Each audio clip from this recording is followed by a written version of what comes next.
Once in a city, lived a poor tailor in a small house with his only son. He had a dream that his son should study well and get a good job. So, he decided to get his son best education. No matter what their current situation is, father worked day and night to earn money for his son's education. His son studied diligently. After years, father's dream came true, and his son was selected as head of big company in the city. One day, father decided to visit his son's office.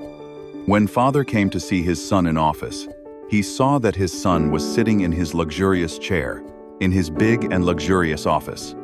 As soon as son saw his father, he was very happy and stood up from his chair and welcomed him.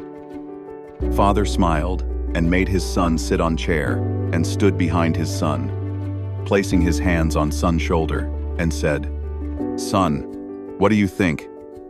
Who would be feeling like the most powerful man right now?"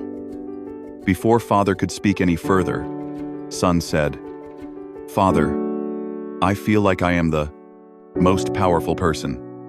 Father thought that son would call him most powerful, but was very disappointed by son's answer. He replied, "Right, son," and was about to leave office. But before leaving, father turned back and asked same question to his son. "Do you still think that you are the most powerful person?" Son replied, "No, father.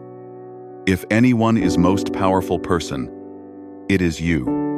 But just now you said that you feel like you are the most powerful," father asked.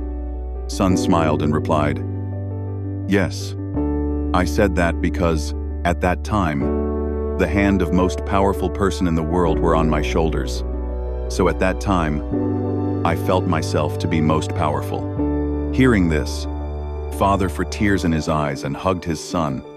It is the blessings of our parents that can make us the most powerful person of this world. Like the video if this story touched your heart. Subscribe Storydose for more moral and motivational stories to transform your mindset and life as well.